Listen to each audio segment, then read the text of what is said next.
Coming up on this week's episode, Talking Points features a terrible first half for Chelsea and a terrible full game for Manchester City. We look at the new controversial handball rule, Wonders of White is back, and so is a story from Liam. So let's get started.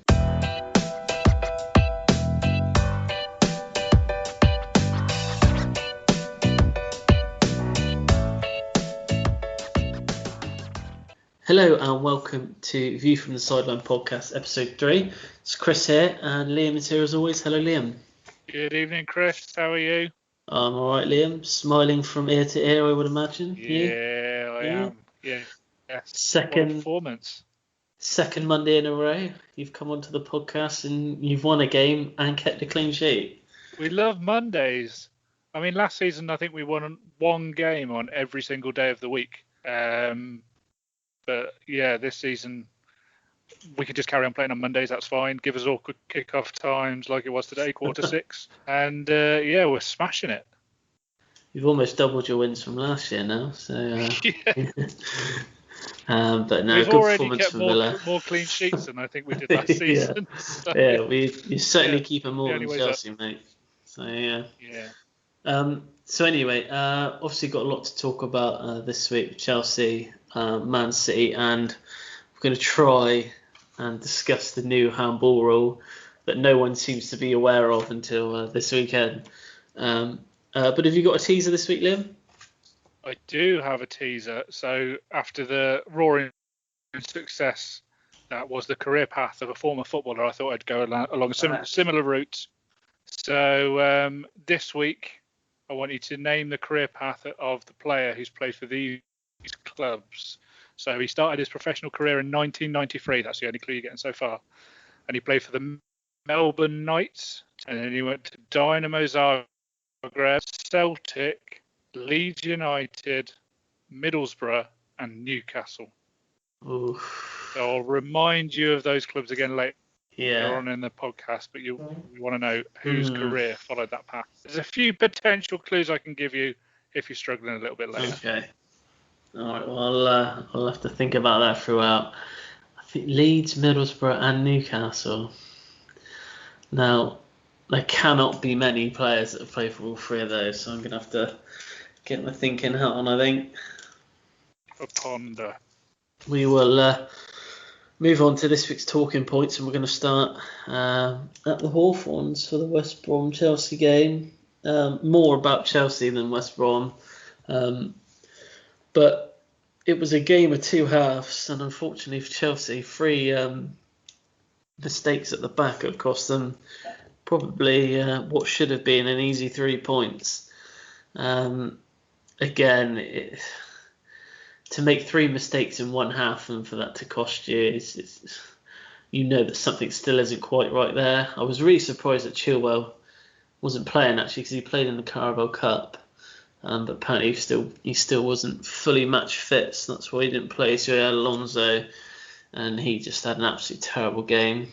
I'm really struggling to think about the last time he actually had a good game for Chelsea, which is still struggling to find, but a really, really poor first half from Chelsea, and it was just constantly giving the ball away, messing about with it at the back, mistakes from Alonso, Thiago Silva, and then from the corner, Reece James kind of let his man go and he had a free tap in. But I don't know what you thought about the first half, Liam. Yeah, it was. I mean, you've got new players at the back, understandably. So, you know, Thiago Silva making a mistake on his debut, you could kind of say, well, maybe he's not quite up to speed with things. It's a new league for him, but Alonso's played in the Premier League for a number of years now, shouldn't be making those kind of mistakes. Reece James, I think, from the corner, it just looks like everybody does their job in pushing out. And he just decides to stay back, and it looks like he plays about 3 or 4 West Brom players on side. But, you know, I would credit West Brom just as much. They were clinical. You know, a lot of teams struggle at the bottom, will probably be given 3 of those chances and maybe not take every single one of them. I thought Callum Robertson's finishing was spot on, especially for the first goal. And it shows promise for them, but then, like you say, game of two halves. The second half was the West Brom that we've seen so far, and probably the Chelsea that I think we're going to see later on in this. You look like a completely different team, but attacking wise, some of the play, Hudson-Odoi's goal was fantastic. It looks like Havertz is linking in very well. He changed, Hudson-Odoi completely changed the game when he came on. He just injected that bit of pace that we needed going forward. I have to say, I thought Mount had an incredible second half, and it was kind of him. I think that his goal kind of pushed us forward. I know we left it incredibly late to get the third goal, but I think being 3-0 down at half time, getting it back to 3-0, you can complain that we made huge mistakes in the first half, but to get a point, to salvage a point out of that, I think it shows, a good willingness to get forward and when we need to, obviously he's changed the formation about 3 or 4 different times in that second half just to adapt. He brought Giroud on for Thiago Silva, so we had yet another attacking forward with 3 strikers on at once. I thought Havertz had a good second half. I thought first he sort of looked out of sorts a little bit, but he seems to link up better with, like you said, with Hudson-Odoi, that sort of fast player that's either playing beside him or in front of him. But I thought some of the passes he made, he just made look so effortlessly, and I think he's going to need time. That both of them, him and Werner, I think are going to need time. But like you said, you can probably see in the next sort of couple of games, I think they'll move on from this and work better. Havertz almost reminds me a little bit of Mesut Ozil in that everything he does, just like you say, looks a bit effortless. Yeah, I think he's got good range of passing, but I think he works better when he's got runners around him. Almost with his back to goal. Yeah, that's what. If he can get the ball 20 yards out and there's runners around him, he will always pick somebody out, which going forward I think is going to be important. I mean, you've got pace around him as well, obviously with when Pulisic is back and Werner's obviously extremely quick, Hudson-Odoi.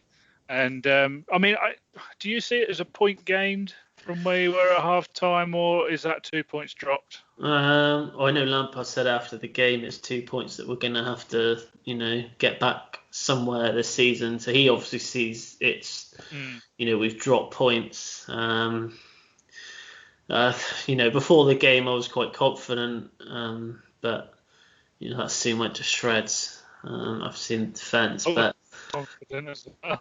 Yeah, I loaded my fantasy team with Chelsea players, and obviously we have a history with West Brom being our rivals, and I was extremely surprised by half time. To be I think look, if I was to say at the start again, I'd say at the start of the game it was 3 points. It would have been points dropped. I think going into that second half, I think if we were to get up, I would have thought, in my head, if we get a point out of this, we'll be very, very lucky.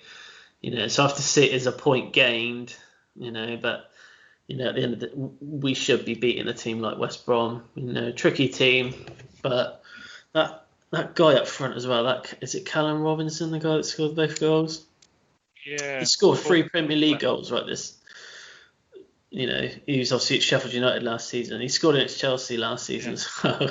So he's only ever scored against Chelsea. So, it's a shame, but, I'm confident that sort of in a month's time, I think we would have sorted ourselves out. I think we need to get Chilwell back, ASAP, because Alonso was just getting torn apart. There was one point in the game where the centre-back took it out wide and outpaced him, and Alonso brought him down and ended up getting booked, and that was in the 7th minute. So it's not like he was tired. But I think just Lampard just needs to find that formation that he thinks that the players are comfortable with playing, because obviously he tried the 2 strikers this weekend. It didn't work. So second half he put Werner almost out wide with Tammy in the middle. I think Havertz's best position is by far going to be behind the striker. I don't think putting him out wide, he's anywhere near as effective as what he'll be. Like you said, with his back to goal, he's always going to be looking either side of him to try and put someone through. And I think him and Werner, will get that connection eventually. We have a long history of buying strikers turn out to be absolute crap. So I'm hoping he's not one of them. And he did show glimpses. He had a good shot on Saturday. Would have gone in, albeit it was caught a deflection on the way. So but 3-3 at the end of the day. A point's a point, I guess. Disappointed we didn't win the game. But after the first stuff we had, I never expected us to get anything from that. So one thing I will say from, I think, a West Brom point of view, and this is coming from a team where I think in the year we got relegated, we were in games either drawing or winning, and ended up conceding late goals. And a lot of the time last year as well, we were in good positions. I think we lost more points from winning positions than anybody else. Yeah. I think from West Brom, that is a worrying sign that you're 3-0 up and you've drawn 3-3, because if that becomes a bit of a habit, you're really looking at struggling. You're going into the last 10 minutes of every game that you play from now on and thinking, well, here we go, we're going to concede again. So I think they need to stamp that out quickly. Oh, definitely, yeah. It wasn't down to their mistakes, I will say that. The 3 good Chelsea goals, I mean, the last one you might argue Johnson can palm it out, but, Abraham's on the spot. He's in the right place, so I don't think you can... It's just one of those, isn't it? Blame them. Yeah, it was one of those, but, maybe a point gained. You never know come the end of the season, do you? Yeah, might come in handy. So we'll move on now to... Well, I suppose... The result might not be as surprising, but I guess the scoreline is probably more surprising than anything. But Manchester City losing at home by 5-2. Maybe they should stop fouling. Maybe they should stop fouling players inside the box, and maybe they wouldn't be in such bad trouble. But to give away 3 penalties, Pep Guardiola must be absolutely fuming that they've given away 3 penalties in one game. I can't even remember the last time I actually seen 3 penalties given to one team, in a game. But I have to credit Jamie Vardy. His finishing was on point this weekend.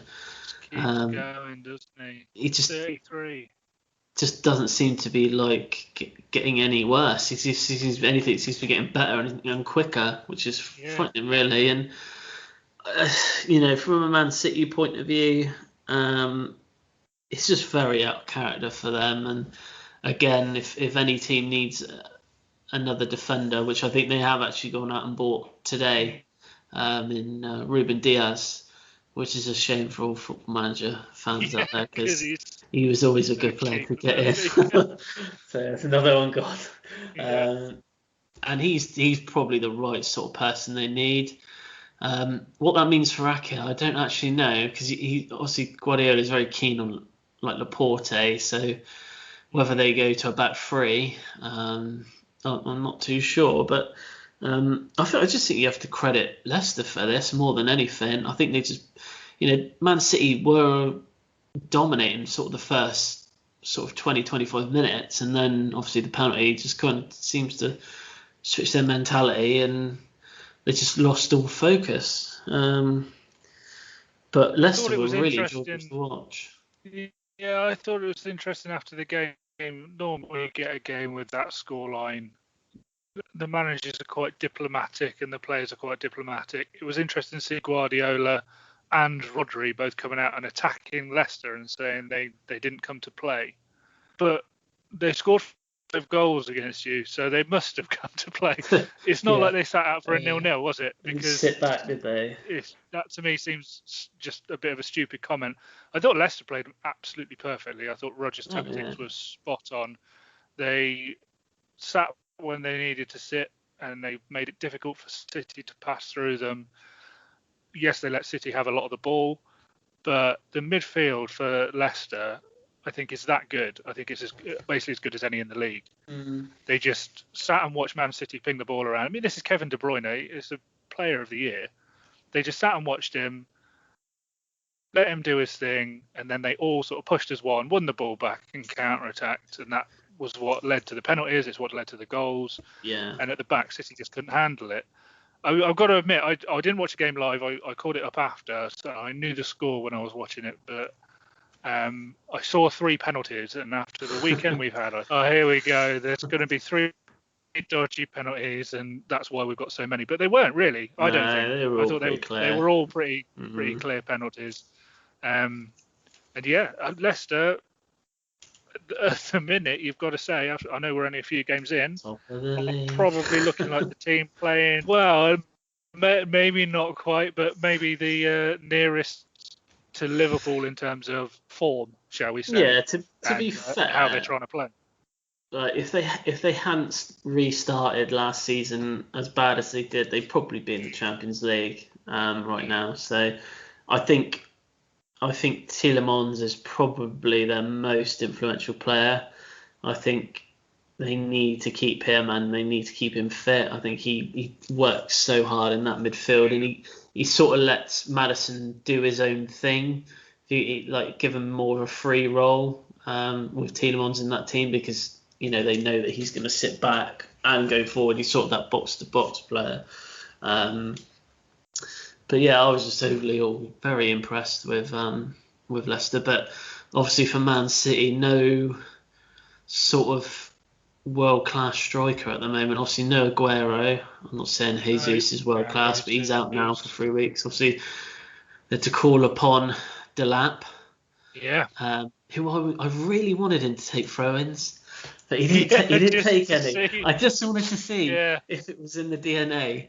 I never got a chance. But to be fair, he did it the crossbar when he came on. He played all right.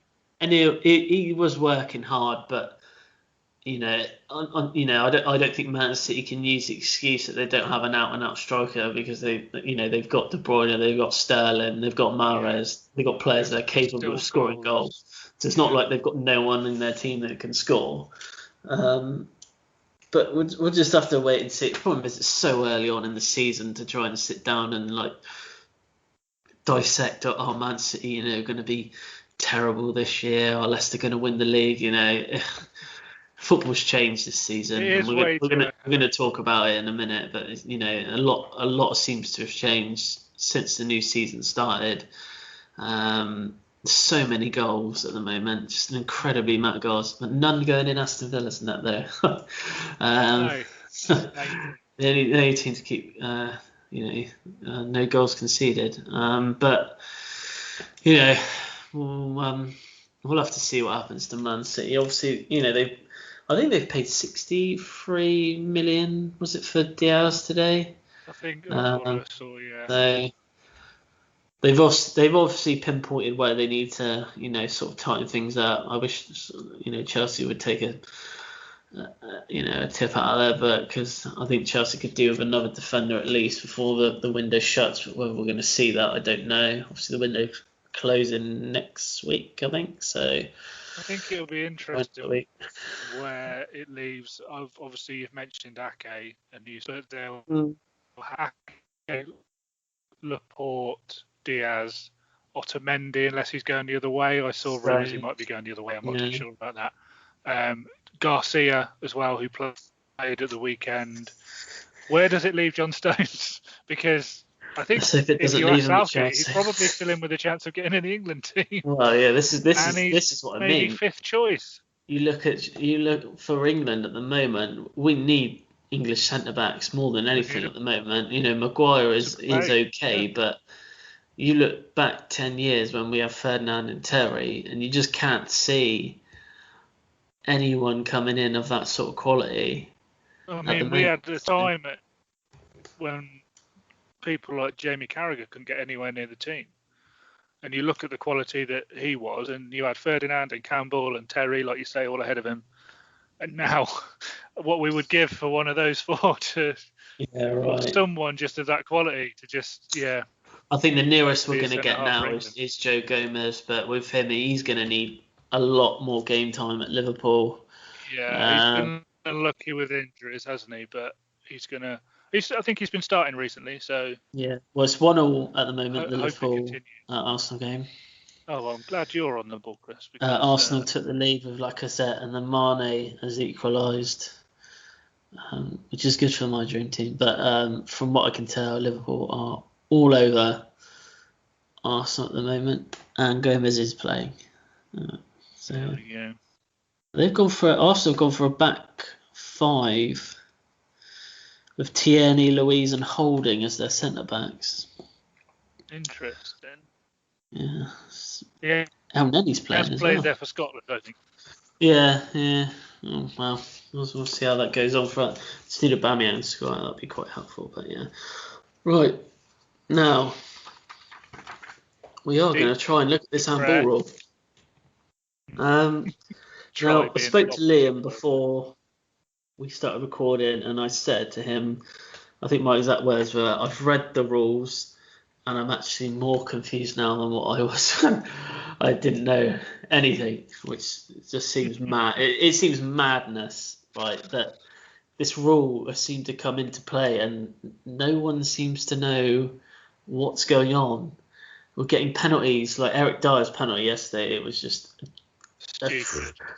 So, well, no, I know it's Tottenham. I know we don't. I know we love to see Tottenham dropping points, but how mad would you be if you were Jose Mourinho after that? I'd be furious. And I know Hodgson. There was let's say Lampard, Hodgson, and another manager's come out in their press conference today and said they think that they need to look at the rule again.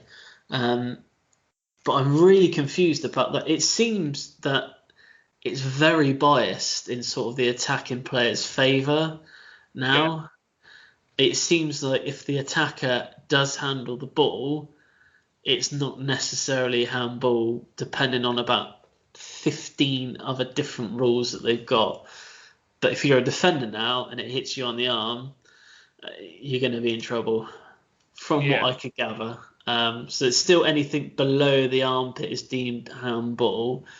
And I'm assuming the intent rule is still there, but if a shot goes towards goal and your hand is, even by your side, it looks like it's going to be given against you now. So I'm so confused, Liam. I know, me too. I think the Dyer one worst example because he wasn't looking at the ball. In fact, his whole back was turned. It was point blank. Yeah. And yes, it hits his arm, but unless you're going to say every time a ball hits a player's arm, we're going to play for handball, that isn't a penalty. There's no way that can be. No. So one thing I think that annoys me more than anything is the consistency across the whole pitch, because if that had happened the other way around and it was a defender heading it and against an attacker's arm, by the rules, I think that's not handball. No. It looks like, because there's been season. I remember last season the criticism that they got was basically every time the ball hit an attacker's arm and there was a goal scored, then the goal got ruled out. So they've done away with that, but they've now flipped it on its head and basically said anytime it hits a defender's arm, it's going to be a penalty or a free kick, which we didn't want that. We just wanted that rule to be done with. Although, and I think the reason they brought it in, according to Match of the Day, was so that we can be aligned with the rest of Europe, because I believe that is the rule across La Liga and all the other leagues. So I think the idea was that it was going to make it fairer for English teams in Europe. But we've known ever since I can certainly remember that playing Champions League football is always going to be different to playing Premier League football. You always know the type of footballer and the type of referee is going to be different. So you adapt your game to it. And that's what I think is stupid. Why are we looking at the rules in other countries and saying, well, we'll bend to your way of doing it? But there was about 4 penalties this weekend. I think the Crystal Palace one was harsh against Ward. The Man United penalty, it was stupid in the way it was handled because he blown the full-time whistle. But to me, that was more of a penalty than the others because his hand raised. His hand is above, and it seemed a bit silly. Although he wasn't looking at the ball, you can see that his arm's in an unusual place to try and block it. So I can understand it, even if it was handled really poorly. But yeah, there was. I think there was more. I think I probably missed some of them this weekend. That was stupid. the third Chelsea goal, it hit Havertz Yeah, on the yeah, arm. exactly. Yeah, And last season, that would that have wouldn't been have been disallowed. given. So And if it had hit a defender, it would have been a penalty. mm, So I don't understand the difference. How can it happen in one box and not be given, but happen in the other? well, I don't know. the managers are calling for a review on it. I hardly doubt that they're going to change their mind on this now. It'll be next season, won't it? I think. But They we'll wait and change that. see. But it is confusing. But it's going to cost teams, I think, this season. I know it's a rule, so it's there now, so they need to start, learning them. But it's going to make it a lot easier for attackers now to sort of, bring the ball down. Doesn't matter if you chest it, just arm it down, you'll be fine. Yeah, it'll be all right. But and this whole, it has to be within the silhouette of the player, and if your hands are within the silhouette of the player, why don't you just make it just separate? If it looks like he's done it on purpose, then give a penalty. If it doesn't look like it's been done on purpose, yeah. I don't know. The whole reason you've got VAR is so that you can make those decisions now, not look at the fine, 1 yard blast from an attacker straight into an arm. I just think it's a bit stupid and it's a bit of a waste of time, really. Yeah, it certainly gave me a bit of a headache learning about that today, anyway. Yeah. Anyway, I think we'll leave that there. I don't think we need to talk about that anymore. Come back to it. I'm sure we'll come back to it. It will probably be a running theme throughout the whole of this season, I think, of what's happening. But Liverpool have taken the lead. Andy Robertson has scored. Yeah. So it's 2-1. Okay, so that's the end of part 1. We're back in part 2 with a story from Liam. And I've got some Wonders of White, and I'm going to try and guess Liam's teaser as well. So we'll be back in part 2.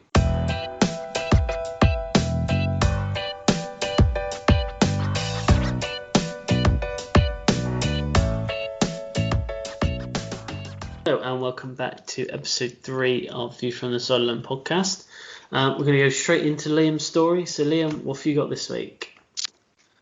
So, during the story section so far, we've been all over the world, all through different times.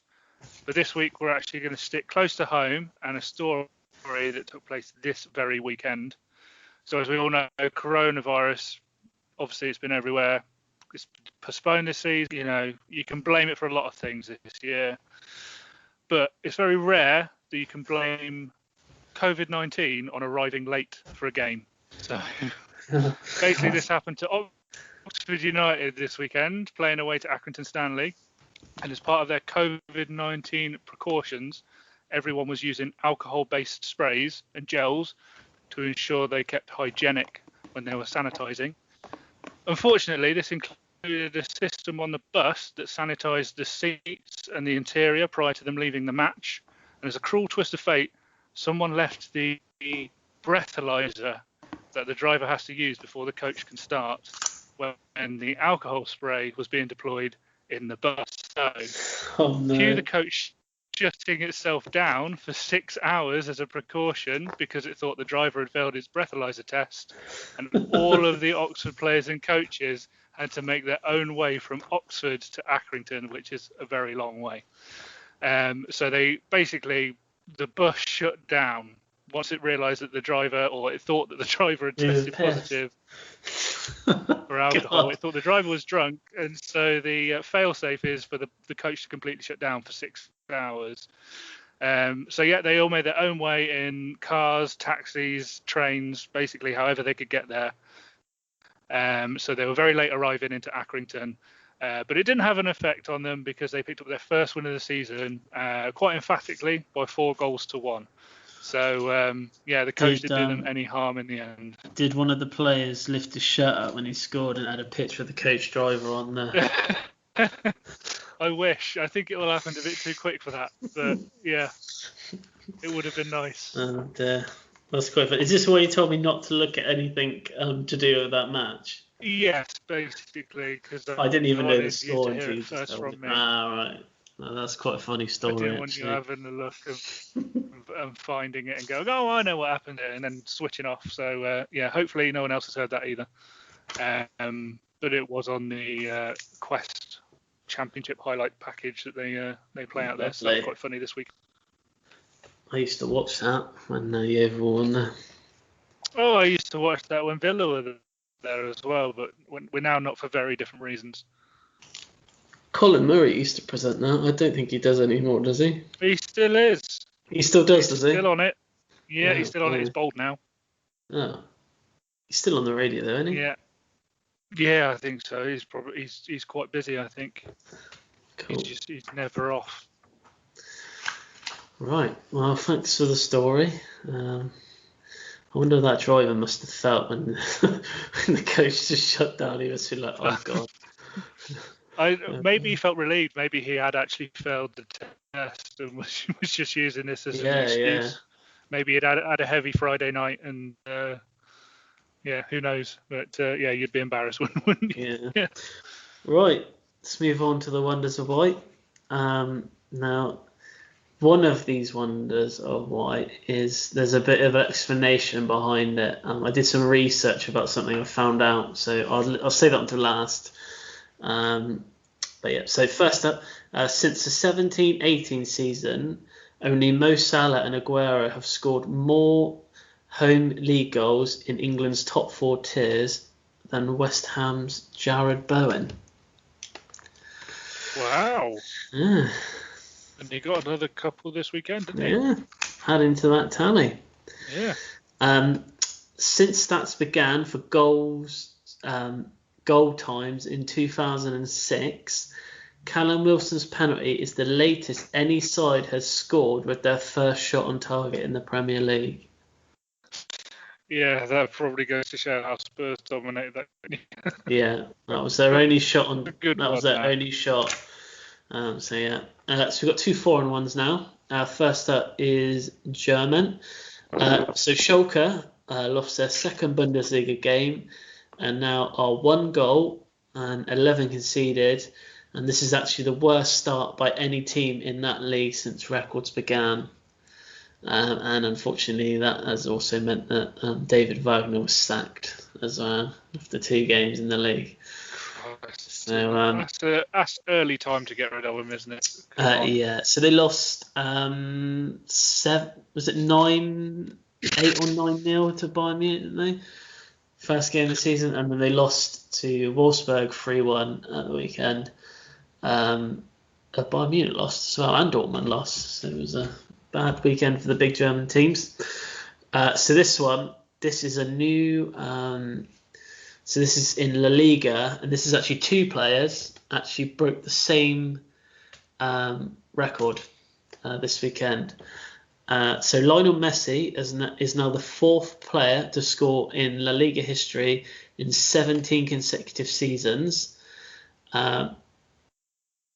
And he actually was joined by another player this weekend in Sergio Ramos, who's also now scored in 17 consecutive La Liga seasons. So this got me thinking, who's number 1? So after a bit of research, it's a guy called, oh God, you know what I'm like, Ganzia. I think that's what we're going to call him. So Ganzia actually played for Bilbao between 1940 and 1959.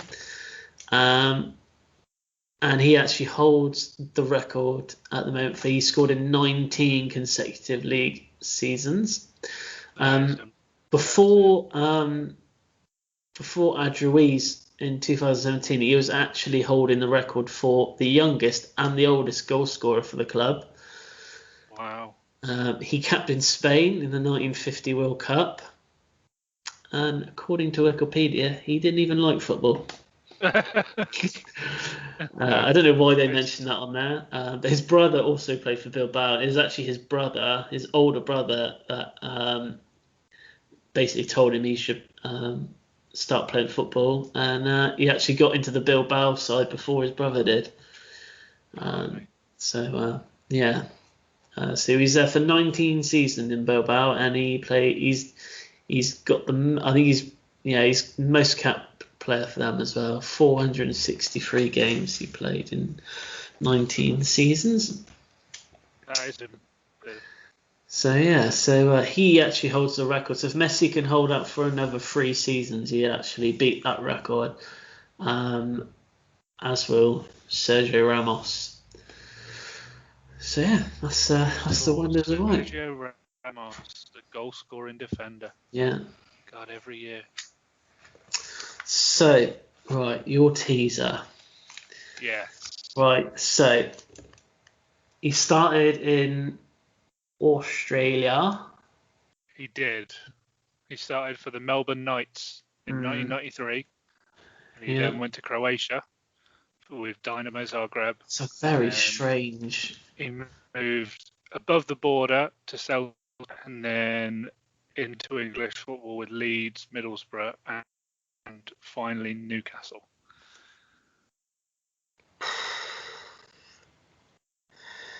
See, the only player I can think of that's Australian that's played for Leeds is Mark Viduka.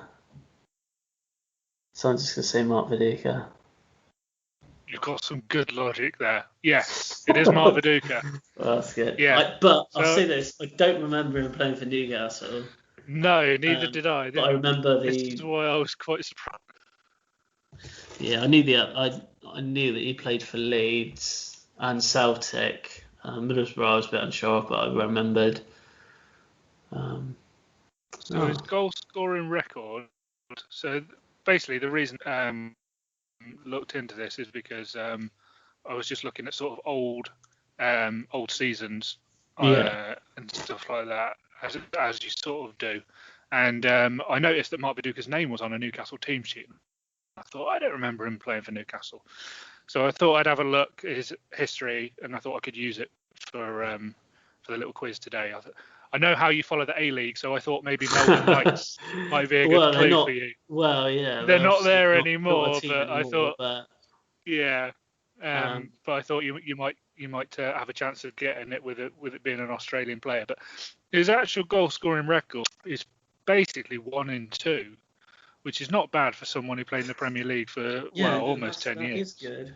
I think he's probably most known for his time at Leeds. I would have thought out of the ones. I think so. Obviously, he was there. He probably would have been there longer if they hadn't have. He was part of the Champions League. He was part of that Champions League side. They got to the semi-final, wouldn't he? I think he was in the early noughties. I think it was. Just having a look at his stats, it says. 2001 they played 16 games in Europe, so I'm assuming it was that year. But he seemed to score goals wherever he went. Basically, he struggled a little bit at Middlesbrough, and then obviously as he got a little bit older at Newcastle. But he basically back in Australia he was averaging about a goal a game, and then to make the move over to Croatia and then to Celtic, he was averaging almost a goal a game again. And stuck it out in the league, in the Premier League, and he actually was one of the few Australians that probably really shined. I can only really think of Harry Kewell and maybe Tim Cahill. I think Cahill. Really, but he did make the jump. There's a couple of keepers, weren't there? Schwarzer probably did quite well. Yeah, Mark Bosnich. A Villa legend, if not a legend in your eyes. Well, yeah, he's probably one of the very few players that have played for both our clubs, to be fair. There's not many. Not too many. Gary Cahill. There might be one more coming up soon, because the longer the transfer window goes on, the more we're rumoured to be loaning either Loftus-Cheek or Ross Barkley. So to be fair, maybe next week we'll be talking about one of your guys joining us. I'd actually prefer you to take Loftus-Cheek, because I think he probably, out of the both of them, needs more game time. I think. I'm not sure what's going to happen. But to be fair, I think I'd be quite happy with both of them. Yeah. Well, either of them, I should say. I don't think we're allowed both. I think the rules are. Of course. Yeah, drink water. Yeah. That was such a roaring success last year. Yeah. We don't want him back, thanks. Well, you do need someone to drive him to training, so he's not allowed. Yeah. What an idiot. Yeah. Anyway, Well, I got that one right, so Well happy done. with that. But that was a little. I think him starting at Australia was probably the biggest, um, the giveaway. I think there. Yeah. Like you said, there's probably only about 4 or 5 decent Australian players that have come to the Premier League, and you didn't say Liverpool, so that was not Kiel. You didn't say Fulham, so and Chelsea, it's not Swapshire. So yeah, no, happy with that. What's played for you? It was He quite was old. there. Well, yeah, he was there for. I think he was there for like 3 or 4 seasons. I think. But, yeah. Anything else? Nothing else So from me other than Villa are going to get into Europe. Obviously, just wanted to add that in there with flying. so we'll have a Yeovil update next week because the season kicks off on Saturday. So Who have you got?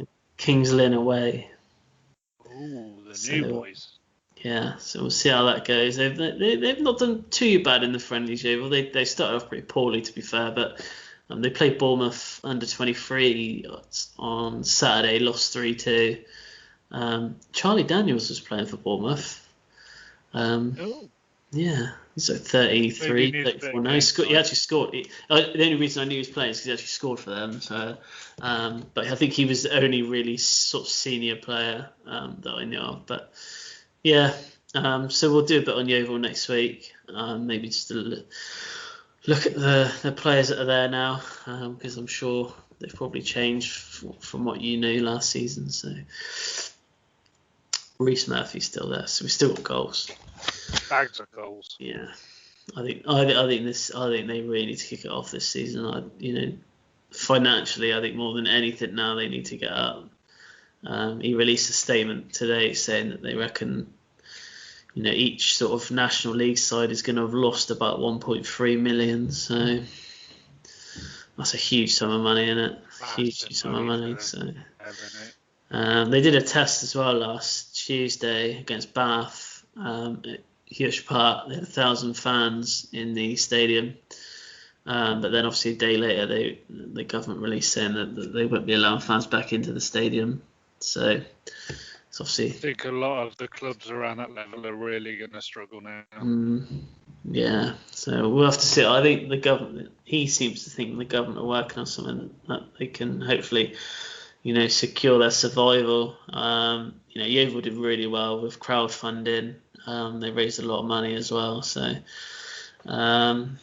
Yeah, I think this will bring teams together, and unfortunately, it's going to break a few teams as well.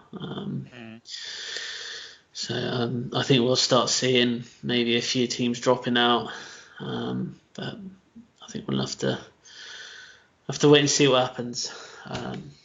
But yeah, so we'll have a bit more on that next week. But that's it from me. And you, Liam? Yeah, that's it from me. Right, so see you next week.